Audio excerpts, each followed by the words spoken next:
Assalamualaikum warahmatullahi wabarakatuh.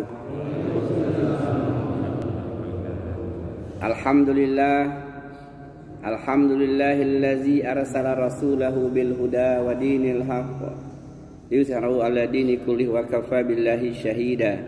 Asyhadu an la ilaha illallah wahdahu la syarikalah wa asyhadu anna Muhammadan abduhu wa rasuluhu la nabiyya ba'dah. Allahumma salli ala Sayyidina Muhammad wa ala alihi wa man tabi'ahum bi ihsan ila yaumiddin, amma ba'd. Fa ya ayyuhal hadirun ittaqullaha haqqa tuqatih wa la tamutunna illa wa antum muslimun. Saudara-saudaraku rahimakumullah, gimana kabarnya malam ini, sehat? Alhamdulillah. Sudah ngopi belum? Belum ya, baru sebagian yang dapat. Alhamdulillah, tetap bersyukur kepada Allah Pak Supri.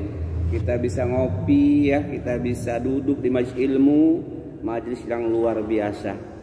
Maka jamaah rahimakumullah, senantiasa kita niatkan bahwa duduknya kita di majelis ilmu ini untuk mendapatkan pahala di sisi Allah Subhanahu wa taala. Kemudian salawat dan salam semoga senantiasa tercurahkan kepada teladan terbaik kita, Nabi Muhammad sallallahu alaihi wasallam. Sangat rindu kita untuk berjumpa dengannya, bersalaman dengannya, mencium tangannya. Sangat berharap kita untuk memandang wajahnya yang mulia. Kecintaan kita kepada beliau, walaupun kita tidak pernah bertemu dengannya, harus kita tanamkan sedalam-dalamnya di hati kita, bahwa kita adalah orang yang merindukan untuk perjumpaan dengannya. Insya Allah perjumpaan pertama kita adalah pada hari kematian kita, ketika kita dimasukkan ke dalam liang kubur. Kemudian para malaikat menunjukkan, kata Imam Al-Qurtubi, selintas wajah. Ada yang mengatakan Rasulullah itu diperlihatkan kepada kita, di samping pertanyaan man rabbuka man nabiyuka ma dinuka, juga ditanyakan, menurutmu siapakah laki-laki ini?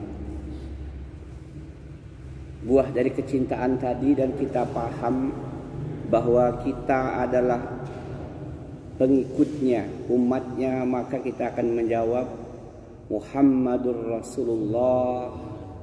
Itu adalah Muhammad Rasulullah.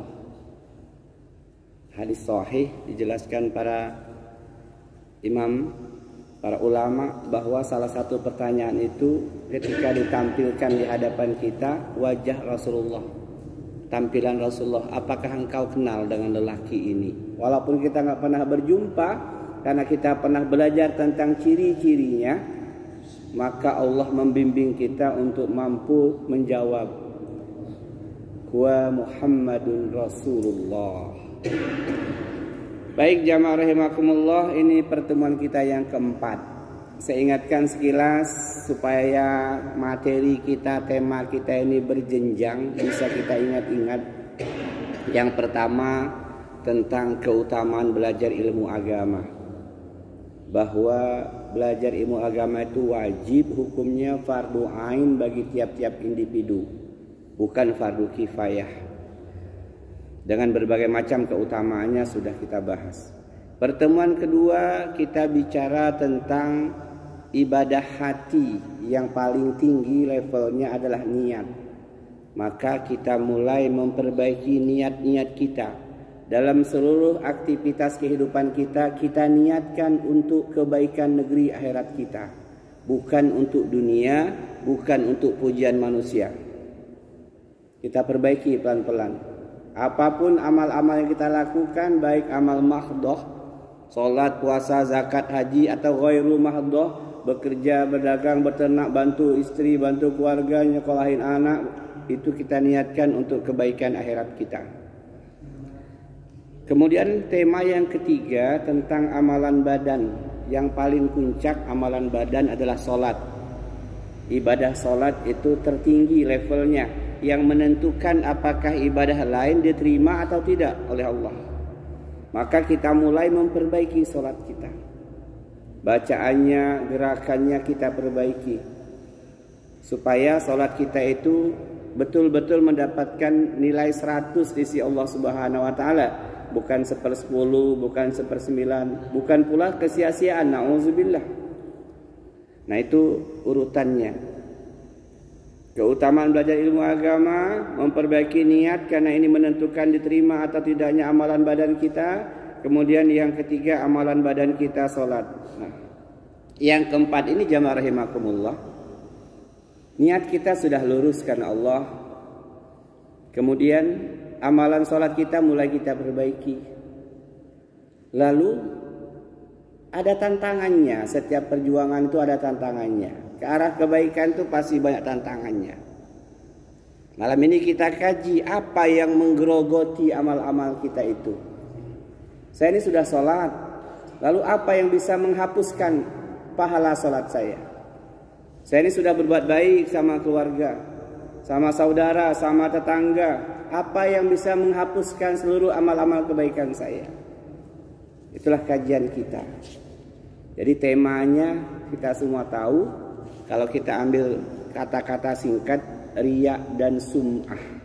Tema kita, riya dan sum'ah. Ya. Jamaah rahimakumullah, ketika kita bicara riya dan sum'ah, maka riya dan sum'ah ini merupakan syirik azghar, syirik kecil. Syirik itu terbagi dua, ada syirik akbar yang membatalkan keislaman kita, ada syirik azghar, syirik kecil yang merusak akidah tauhid kita, yang kalau kita tidak pahami maka dia akan memakan pahala-pahala dari amal solih kita. Nah, jamaah rahimakumullah, bicara syirik saking pentingnya maka Rasulullah SAW mendefinisikan secara langsung what's the meaning of the syirik, apa itu syirik. Karena akhir zaman ini banyak orang yang memplesetkan atau mengubah makna kata syirik. Ada istilah sekarang syirik tanda tak mampu. Dari mana istilah itu? Ya kan? Syirik tanda tak mampu katanya. Itu dengki, iri ya. Bukan syirik. Syirik itu Rasulullah langsung mendefinisikan an taj'ala lillahi niddan wa huwa khalaqaka. Itu definisinya sederhana sekali. Hadis riwayat Al-Bukhari dan Muslim. An taj'ala lillahi niddan wa huwa khalaqaka. Engkau mendatangkan, menjadikan, mengadakan sekutu, tandingan bagi Allah, padahal Allah lah yang menciptakanmu.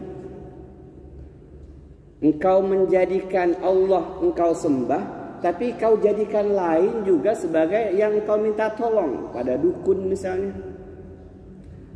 Kemudian engkau beramal karena Allah, tapi kamu selipkan juga di amalmu itu ingin mendapat pujian. Bahasa kitanya menyekutukan Allah. Kepada Allah dia beribadah, tapi kepada yang lain dia juga melakukan ritual. Misal menggali pondasi rumah, potong kambing, darahnya dialirkan di pondasi dengan keyakinan untuk mengokohkan rumah itu. Padahal ini masuk kelompok syirik akbar, syirik besar, karena telah menyembelih hewan untuk selain Allah.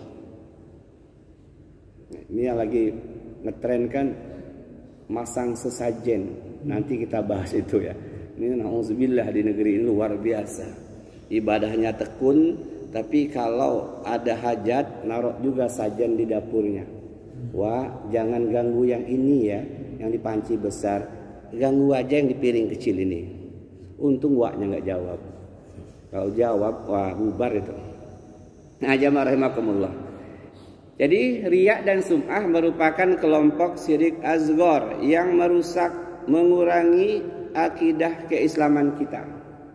Riya secara sederhana didefinisikan memamerkan, memperlihatkan, memperindah amal solih kita supaya dipuji, dihormati, dikenal, dimuliakan oleh orang. Jadi ketika beramal diperindah, diperbagus ketika dilihat manusia, dengan tujuan dalam hatinya ingin mendapatkan pujian dan sanjungan. Wih, bapak itu sholatnya khusyuk bener loh, lama berdirinya. Ya, ketika dilihat orang. Ketika di rumah, inna a'toina kuluhu. Nah, itu contoh ya. Nah, kemudian sum'ah, jamaah rahimakumullah, sum'ah itu memperdengarkan, sami, telinga, maksudnya memperdengarkan, menceritakan amal-amal solih kita yang tadinya orang nggak tahu. Cerita kita kepada orang dengan niat sama, supaya orang memuji kita, mengagungkan kita, memuliakan kita, menghormati kita. Kalau riya, memamerkan, memperlihatkan, kaitannya dengan mata, penglihatan. Kalau sum'ah kaitannya dengan telinga, memperdengarkan. Kamu orang tahu nggak? Saya merintis Darul Mutakin ini. Hati-hati. Kalau nggak karena saya, nggak jadi pengajian bapak sini ini. Saya yang merintisnya dulu. Tersembunyi amal itu 5-10 tahun. Ketika diceritakan kepada orang lain dengan niat supaya dipuji, disanjung, diagungkan, maka habis seluruh pahalanya. Kata Allah, seperti batu licin yang di atasnya ada pasir, ada tanah, lalu datang hujan yang lebat. Jamaah rahimakumullah, itu sum'ah. Memperdengarkan, menceritakan amal-amal solih kita, perbuatan baik kita yang tadinya tersembunyi, kita ceritakan, kita ungkit-ungkit supaya kita dipuji orang, disanjung orang. Wih, bapak itu memang baik rupanya ya. Lalu kita senang dengan pujian itu ya. Baik jamaah rahimakumullah. Riya dan sum'ah ini halus, tipis. Kesyirikan itu lembut. Tidak bisa kita ketahui kalau kita nggak belajar. Nggak bisa. Karena Nabi menggambarkan kesyirikan itu, baik syirik akbar ataupun syirik asghar, itu halus, lembut, tipis, kecil, samar, khafi, tersembunyi. Inna akhwafa ma akhafu alaikumus syirku asghar qalu ya Rasulullah wa masyirkul asghar qalu riya. Kata Nabi, sesungguhnya yang paling aku takutkan dari apa yang menimpa kalian adalah syirik asghar, syirik kecil. Sahabat bertanya, qalu ya Rasulullah wa masyirkul asghar, apa itu syirik asghar? Nabi menjawab ar-riya. Riya, memamerkan amal. Kita nggak akan menilai orang lain, kita hanya untuk evaluasi diri. Sudahkah saya ini melakukan, atau barangkali saya pelakunya? Karena saya kalau ada orang, saya selalu ingin tampil baik. Tapi kalau nggak ada orang, saya biasa-biasa aja. Saya kalau nonton TV, ada istri saya di sebelah, ada iklannya agak jorok dikit, saya nunduk.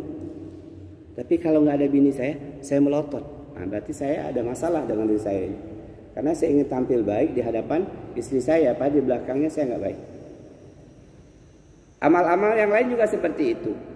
Nah, jamaah rahimakumullah, saking dia halus dan lembutnya, Nabi menjelaskan perbuatan kesyirikan itu seperti langkah-langkah semut hitam di atas batu hitam di kegelapan malam. Ini sebuah perumpamaan yang luar biasa. Sabda Nabi SAW, al-andadu huwa syirku afa min dabi min namli ala sofatin sauda'a fi zulmatil lail. Perbuatan kesyirikan itu adalah dosa yang lebih samar, lebih halus, lebih lembut daripada langkah-langkah semut hitam di atas batu hitam di kegelapan malam. Insya Allah ya. Kalau langkah kita di masjid kedenger, kita lagi sholat, duk ada orang jalan, itu langkah kaki manusia. Ini langkah-langkah kaki semut hitam di atas batu hitam di kegelapan malam. Inilah Nabi menggambarkan kesyirikan itu sangat halus, lembut, tersembunyi. Semut, bukan semutnya, tapi langkah-langkah kaki semut itu. Nggak mungkin terdengar, nggak mungkin terlihat. Dalam riwayat lain dijelaskan, umatku nanti akhir zaman pelaku kesyirikan itu sangat banyak. Baik mereka yang tahu atau karena nggak tahu. Nabi menggambarkan ada domba yang seluruh bulunya berwarna putih. Dari moncong sampai ekornya, kakinya putih semua. Lalu di arah perutnya sini ada bulu-bulu hitam, totol-totol hitam yang sedikit sekali jumlahnya. Nah, kata Nabi SAW, itulah umatku yang tidak terkena dengan penyakit kesyirikan, dengan dosa kesyirikan. Hanya seperti totol-totol hitam, sedikit bulu hitam pada domba yang besar yang semua bulunya putih. Kata para sahabat, ya Rasulullah, alangkah beratnya kami kalau gitu. Iya. Lalu bagaimana Rasulullah? Oh, ada kafaratnya, ada penebusnya. Senantiasa kalian berucap, berzikir, berdoa, Allahumma inni a'udzubika an usyrika bika wa ana a'lam wa astaghfiruka lima la a'lam. Udah hafal belum? Belum. Udah difotokopi, tenang aja. Pertemuan keempatnya mulai ada tugas Pak Bre. Nanti dibagikan. Ini zikirnya. Jadi setiap kali muncul dalam diri, dalam hati itu perasaan riya, sum'ah, pengen terlihat lebih baik, bangga dengan amal-amal solih, atau meyakini sesuatu yang keliru, maka langsung berucap, Allahumma inni a'udzubika an usyrika bika wa ana a'lam wa astaghfiruka lima la a'lam. Ya Allah, sesungguhnya aku berlindung kepadamu dari perbuatan kesyirikan yang tidak aku ketahui, dan aku mohon ampun kepadamu dari perbuatan kesyirikan yang aku ketahui. Ada yang sudah kita ketahui, tapi karena sudah menjadi kebiasaan, kita nggak mampu meninggalkannya. Kuak, kuak, bunyi burung malam. Ada yang mau mati ini? Kayak kain kapan dirobek ya? Iya. Pagi-pagi, assalamualaikum. Bener kan kata saya? Belum selesai assalamualaikumnya, belum ada innalillahi kan ya? Itu kesyirikan, syirik tatoyur itu. Syirik kecil tapi tetap kesyirikan. Dia memakan amal-amal soleh kita. Nah, jamaah rahimakumullah, Nabi SAW menggambarkan syirik itu dosa yang lebih samar, lebih halus, lebih tersembunyi dibandingkan dengan langkah-langkah kaki semut hitam di atas batu hitam di kegelapan malam. Dan ada banyak perumpamaan yang Nabi sampaikan tentang dosa kesyirikan itu. Jamaah rahimakumullah. Kemudian apa sih contoh-contohnya atau ciri-cirinya dari kesyirikan itu? Nabi menjelaskan kepada para sahabat, ala ukhbirukum bima huwa afu alaikum indi minal masihad dajjal. Qala kulna bala. Faqala sirku akhafi ayyakuma ar-rajulu yusalli fayuzayyinu salatuh lima yara min nazari rajulin. Kata Nabi, maukah aku kabarkan kepada kalian sesuatu yang lebih aku takutkan atas kalian daripada fitnah Dajjal. Dajjal, 1A, sang mata satu. Nanti Dajjal akan muncul ke bumi sebelum hari kiamat tiba. Sekarang Dajjal belum, tapi anak buah Dajjal sudah bertebaran di muka bumi. Dajjalnya aja belum turun, baru sama anak buah cucu-cicitnya aja. Anak buah yang paling kecil, paling cemen lah.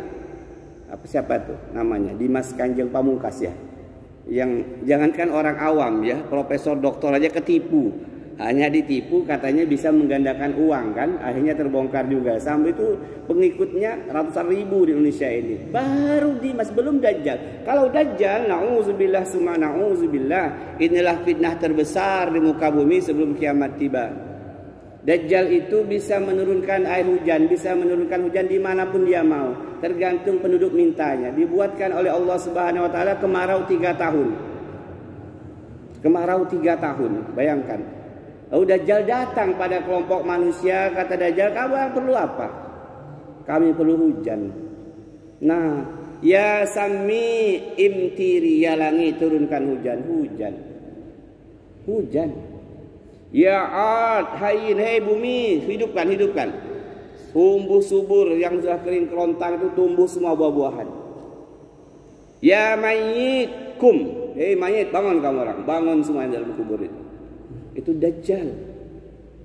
Belum nongol dia sudah ada tapi belum muncul. Baru anak buahnya aja kita sudah ketipu. Apalagi Dajjal. Kata Nabi, ada fitnah ujian yang lebih aku takutkan dari Dajjal, akan menimpa kalian juga. Apa ya Rasulullah? Kata Nabi, sirkul khofi, sirik yang tersembunyi. Apa itu ya Rasulullah? Seseorang yang mengerjakan sholat, lalu dia memperbagus sholatnya, memperindah sholatnya, karena dia merasa ada yang memperhatikannya. Nah, coba kita sekali lagi untuk kita ya, bukan kita untuk memponis orang lain, enggak. Kita masih enggak punya punya perasaan seperti itu. Kalau sholat dilihat orang, Allahu Akbar, lama berdirinya. Ya, padahal di rumah kebut bener, kadang-kadang nggak pakai iftitah ya. Iftitah kan cuma sunnah aja, langsung aja Fatihah. Tapi ketika di masjid lihat orang rame, Allahu Akbar, rukuknya lama betul. Nah kata Nabi, ada yang lebih aku takutkan daripada fitnah Dajjal, yakni ada orang yang sholat lalu dia memperindah, memperbagus sholatnya karena ada yang memperhatikan. Tadinya sampai sini aja, kalau lihat orang sampai sini. Jamaah rahimakumullah. Nah, itu Nabi menggambarkan seperti itu, memberikan contoh seperti itu, orang-orang yang memperbaiki amalnya ketika disaksikan, dilihat oleh orang lain, diperhatikan oleh orang lain. Maaf, misalnya bulan Ramadan kan ada infak tuh ya. Fulan 50, Fulan 25, Fulan 100. Woi, ini lagi rame ini.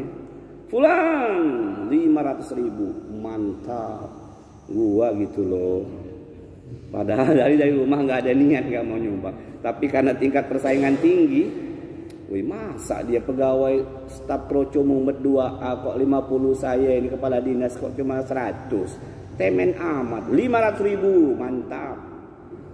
Dia memperbaiki, memperindah amalnya karena disaksikan manusia. Jamaah rahimakumullah. Nah, kemudian apalagi contoh dari perbuatan dia itu membaca Al-Quran dengan mempaseh-pasehkan suara ketika merasa ada orang lain yang mendengarkan. Pulang dari sholat maghrib, ngaji di rumah. Bismillahirrahmanirrahim. Yasin wal Qur'anil Hakim. Bunyi sendal lewat. Kresek, kresek, kresek. Nah, ada lewat ini. Innaka laminal mursalin. Di hatinya pengen ngasih tahu tuh yang lewat, aku lagi ngaji. Ingat ya, ini jangan memponis orang lain ya, untuk kita. Jangan-jangan kita masih. Ya enggak? Kawan lewat, Assalamualaikum, Assalamualaikum, Allahu Akbar. Boleh kalau lagi itu ya. Tapi kalau nggak ada apa-apa, kawan datang ke rumah, tadinya nggak megang Quran, malah nonton TV, tiba-tiba ngambil Quran. Tadi apa, Wak? Lagi ngaji. Loh, tadi nggak ada suara ngaji. Iya, padahal tadi lagi nonton TV. Kawan datang ke rumah, Assalamualaikum, Waalaikumsalam, lagi ngelipatin sejadah, ngasih tahu habis salat duha. Ngapain?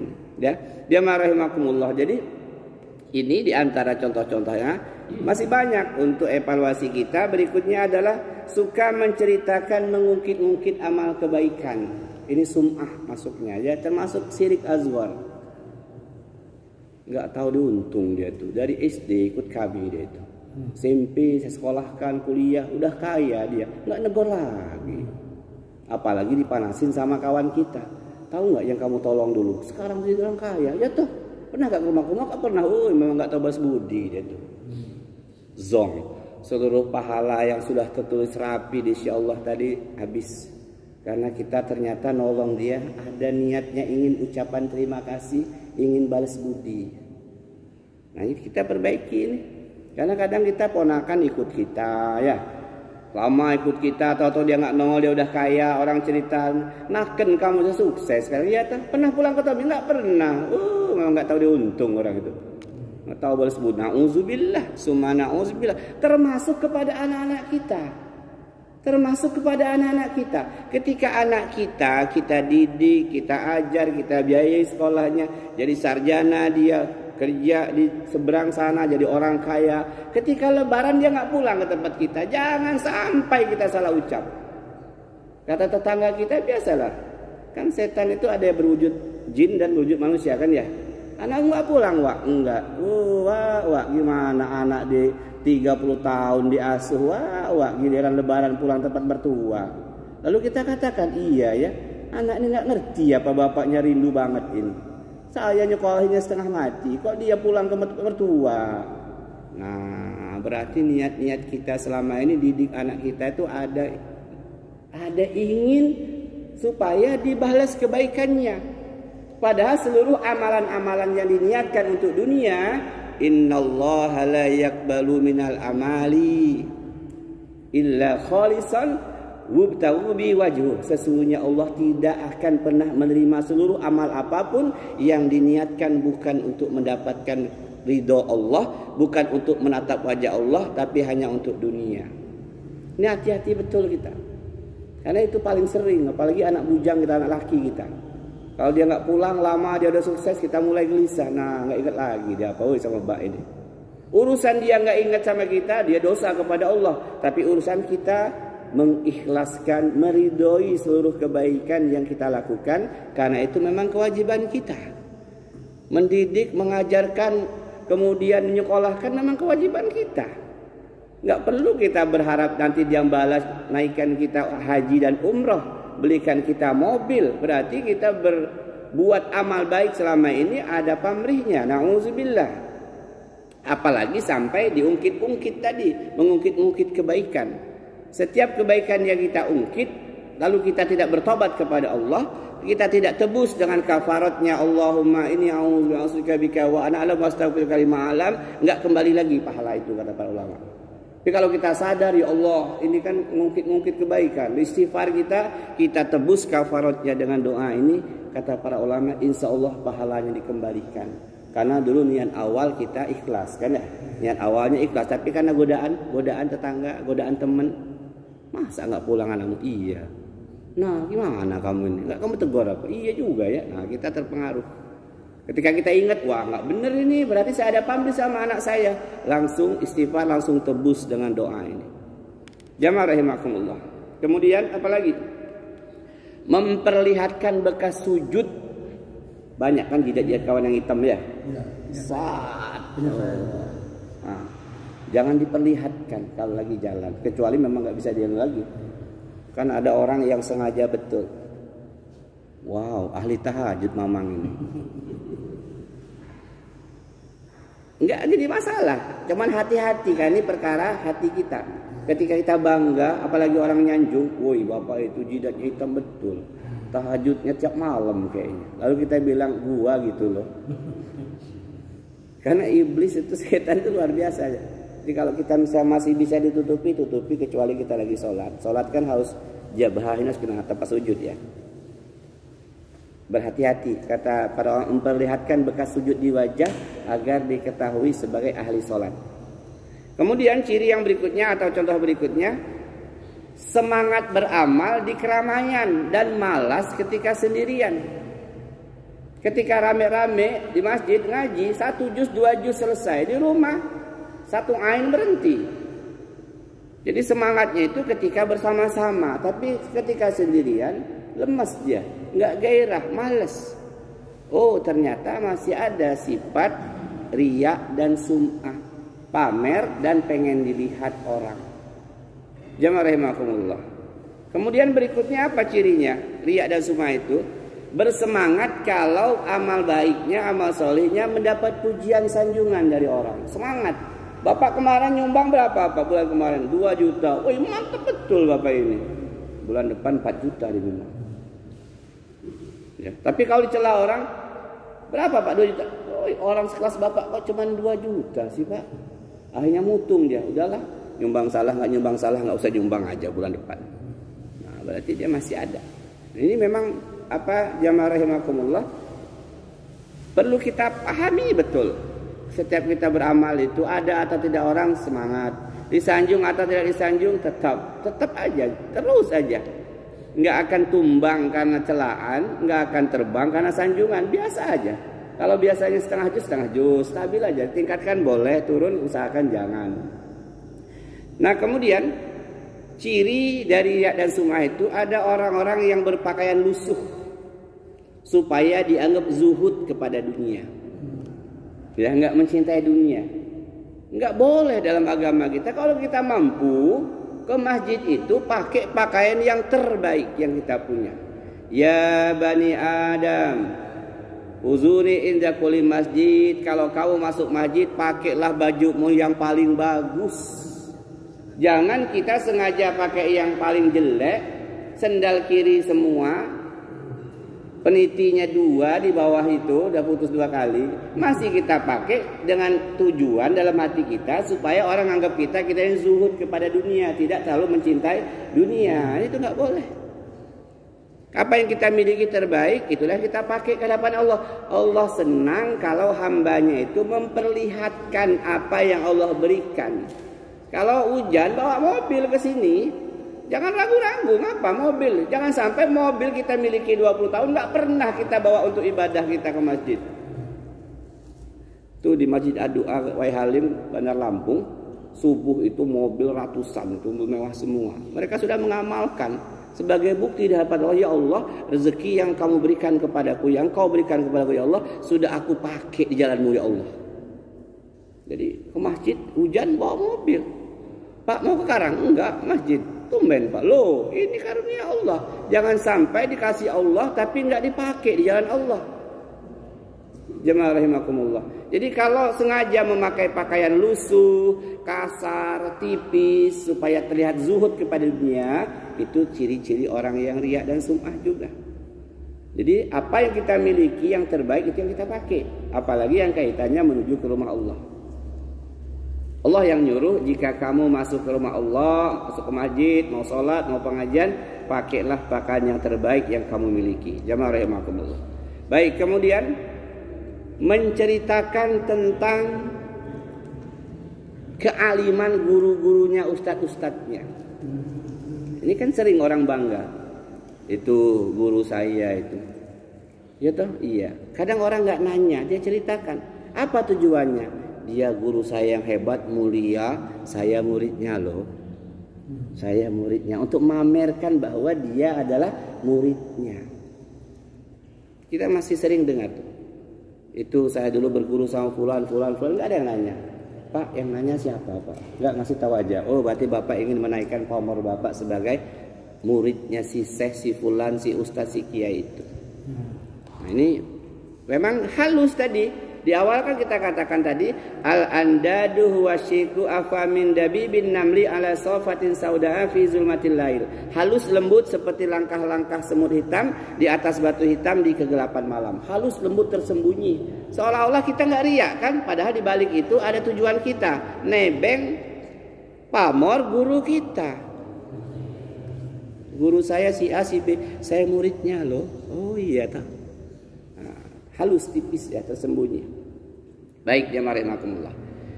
Berikutnya contoh cirinya adalah menceritakan kekurangan kelemahan orang lain. Kamu tinggal di mana? Di Bangau 1. Kenal dengan si fulan nggak? Tahu. Kemana itu? Ke masjid nggak? Oh dia itu jarang ke masjid, paling Jumat aja. Jarang kumpul sama kami.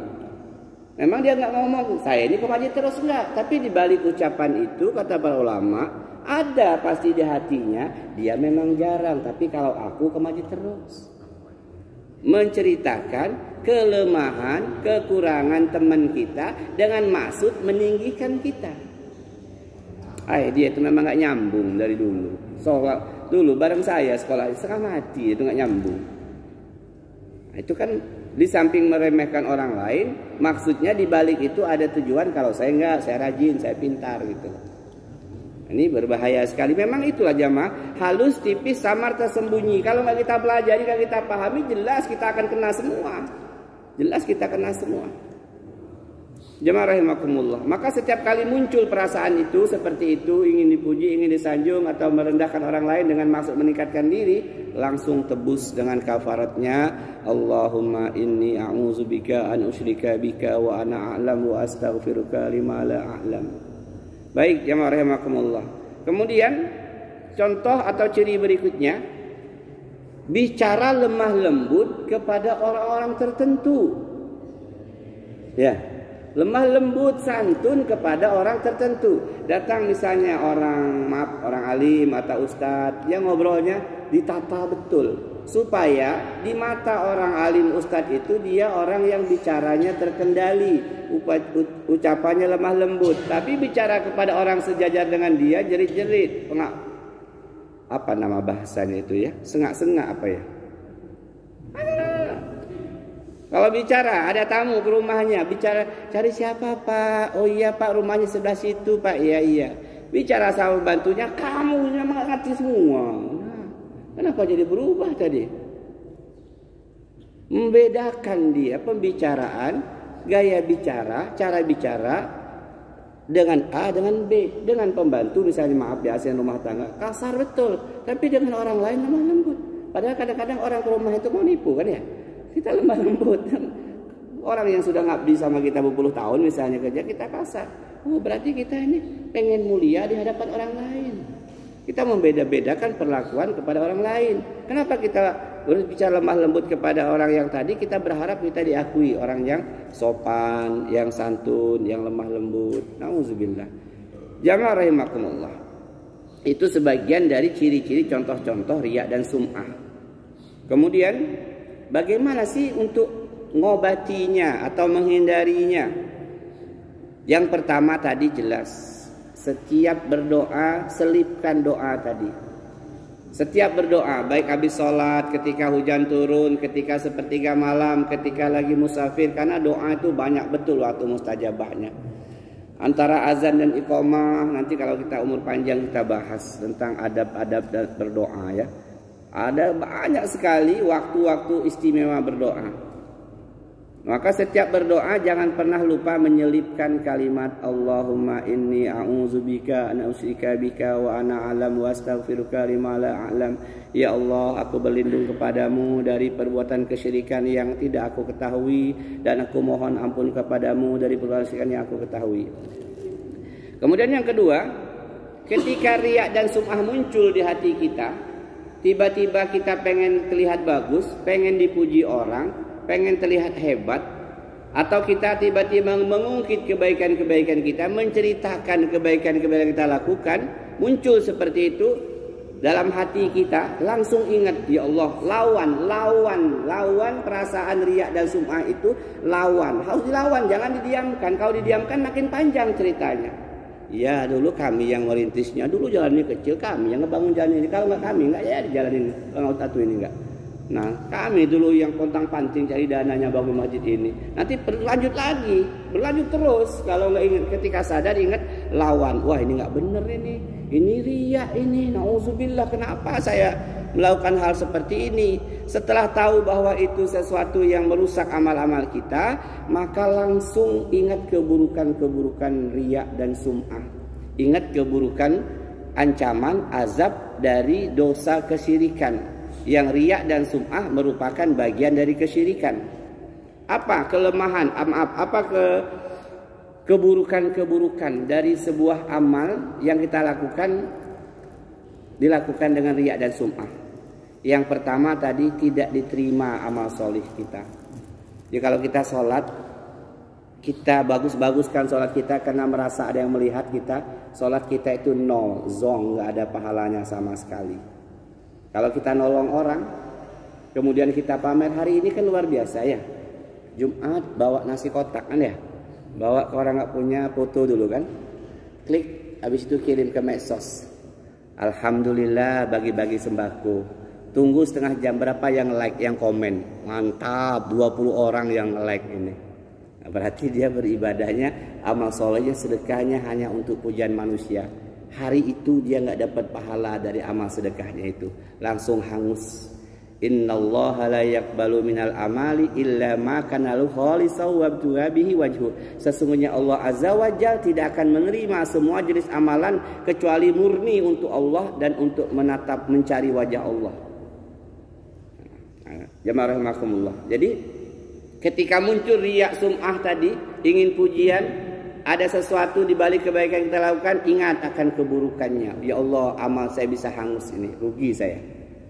Kemudian yang kedua, apa keburukan dari riya dan sum'ah? Allah akan buka aib-aib kita. Setiap kita menceritakan kebaikan, amal-amal kita yang pernah kita lakukan, dan punya rasa bangga dengan seluruh kebaikan itu, ingat Allah akan buka aib-aib kekurangan kita. Dalilnya mana Ustaz? Man sama'an nasi bi'amalihi sama'allahu bihi masami'a khalqi wa sagharahu wa haqqarahu. Barang siapa yang memperdengarkan amalnya, menceritakan amal-amalnya kepada orang lain yang tadi amalnya tersembunyi, orang nggak tahu kalau dia selama ini buat baik, maka sedekah yang terbaik itu sedekah sembunyi-sembunyi. Malam-malam datang ke masjid nggak ada orang, mana kotak infak, langsung masukin 100.000.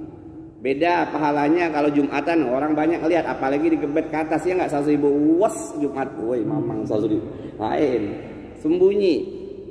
Pagi-pagi subuh orang belum bangun dari tidurnya, kita berangkat ke masjid sholat subuh, ada orang-orang yang nggak mampu, nggak punya, kita taruh depan rumahnya sembako, beras, gula, kopi, teh, minyak untuk yang punya rumah ini. Tok tok tok tok, dia keluar taruh situ, kita kabur. Dibacanya untuk yang punya rumah ini, alhamdulillah, masya Allah. Maka jamaah rahimakumullah, Ali bin Abi Thalib itu saking hebatnya sedekah, amal sedekahnya dipuji oleh Allah. Beliau membagi sedekah itu dalam 4. Jadi kalau kita punya uang 100.000, 25.000 diberikan siang hari terang-terangan, 25.000 diberikan siang hari tapi tersembunyi, 25.000 dibagikan malam terang-terangan, 25.000 dibagikan malam sembunyi-sembunyi, dibaginya 4. Karena dia khawatir kalau dibagi 100.000 sekaligus nanti ada riya dan sum'ah di situ. Karena ingin dianggap orang yang dermawan, sudah kita bahas itu ya. Tapi kalau dibagi 4 nggak tahu orang. Jadi kalau hari misal pengumuman, si fulan nyumbang untuk masjid 1 juta, itu yang tampak didengar orang. Tapi yang nggak ketahuan orang, diam-diam, Pak Bendahara ini 5 juta, jangan diumumkan, jangan ada yang tahu, awas kamu kalau tahu. Yang tadi yang 1 juta nggak apa-apa, untuk motivasi yang lain supaya beramal.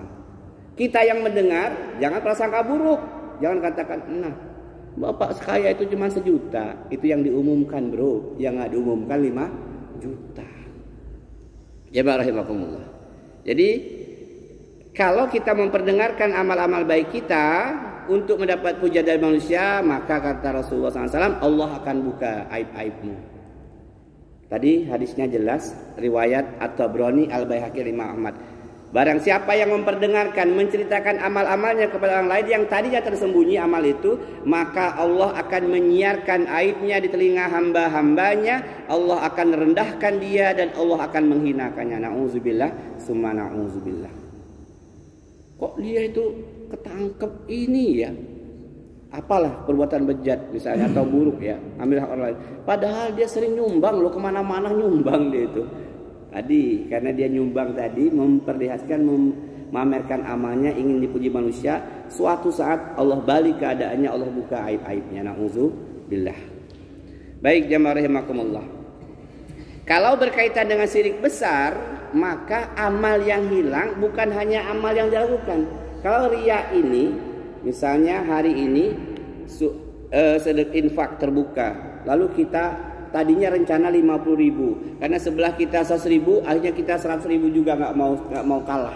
Berarti niatnya udah salah. Niatnya karena ingin persaingan tadi, ingin supaya dilihat orang tadi, maka pahalanya itu hilang. Itu aja. Tapi kalau syirik besar, syirik akbar, seluruh pahala-pahalanya, sholatnya, zakatnya, puasanya habis semua. Itu kalau syirik besar. Syirik akbar, na'udzubillah. Syirik besar itu apa contohnya? Gampang sekali contohnya.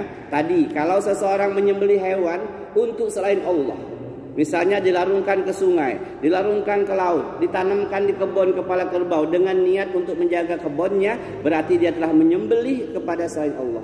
Padahal tiap hari dia katakan, inna solati wa nusuki wa mahyaya wa mamati lillahi rabbil alamin. Sesungguhnya solatku, sesembelihanku, ibadahku, hidup dan matiku hanya untuk Allah. Ternyata masih ada orang yang melakukan seperti itu. Ustaz, gimana taubatnya? Ya bertobat kepada Allah, sering-sering baca zikir ini, menyesal dengan perbuatan itu, Allah Maha Pengampun. Allah ampuni pasti kalau sempat tobat. Yang jadi masalah nggak sempat tobat mati. Ini yang mengerikan. Karena kata Allah, innallaha la yaghfiru ayyushraka bihi wa ma yaghfiru ma duna dzalika liman yasha wa may yusyrik billah faqad iftara isman azima. An-Nisa. Sesungguhnya Allah mengampuni, tidak akan pernah mengampuni dosa-dosa syirik, nggak ada ampunan. Kalau dia nggak sempat tobat memahaminya. Wa may yaghfiru ma duna dzalika liman yasha. Allah mengampuni dosa syirik bagi siapa yang dikehendakinya. Sesungguhnya kesyirikan adalah kezoliman yang sangat besar. Ketika kita menduakan Allah, menyekutukan Allah, kita mati nggak sempat tobat, itu nggak ada ampunannya, pasti kita dilemparkan ke neraka. Bahkan kalau syiriknya itu besar, akbar, kita kekal dalam neraka. Na'udzubillah, summa na'udzubillah. Ustadz, dia sholat, tapi dia juga beribadah kepada yang lain. Na'udzubillah. Kalau syirik kecil gimana? Terserah pada Allah. Kalau dia tobat, pasti Allah ampuni. Kalau dia nggak sempat tobat nih, seperti riya dan sum'ah, amal-amalnya hangus, rugi dia. Ternyata sedekah dia selama bertahun-tahun nggak ada pahalanya. Kenapa? Karena dia riya dan pamer tadi. Ternyata nolong saudara, nolong adik, nolong tetangga nggak ada pahalanya. Kenapa? Karena dia pengen balas budi, pengen orang tolongnya dibalas gitu ya. Nauzubillah. Habis ya waktunya. Demikian jemaah rahimakumullah. Ini Ahi Mazda tolong dibagikan. Saya minta waktu sebentar untuk kita menghafalkan. Ikuti saya, mudah-mudahan kalau guru saya bilang 9 kali, sekali ke 10 hafal kawan-kawan itu. Tapi ada ustaz yang bilang 20 kali dibacakan, lalu ke-21-nya insya Allah hafal katanya. Ya, baik, ikuti saya. Allahumma inni a'udzubika an usyrika bika wa ana a'lam wa astaghfiruka lima la a'lam. Allahumma inni a'udzubika an usyrika bika wa ana a'lam wa astaghfiruka lima la a'lam. Ada latinnya di bawah itu ya. Allahumma inni a'udzubika an usyrika bika wa ana a'lam wa astaghfiruka lima la a'lam. Allahumma inni a'udzubika an usyrika bika wa ana a'lam wa astaghfiruka lima la a'lam. Allahumma inni a'udzubika an usyrika bika wa ana a'lam wa astaghfiruka lima la a'lam. Demikian jamaah rahimakumullah, lebih kurang mohon maaf. Kita sempurnakan kajian kita dengan kafaratul majlis. Subhanakallahumma wa bihamdika asyhadu an la ilaha illa anta astaghfiruka wa atubu ilaik. Wassalamualaikum warahmatullahi wabarakatuh.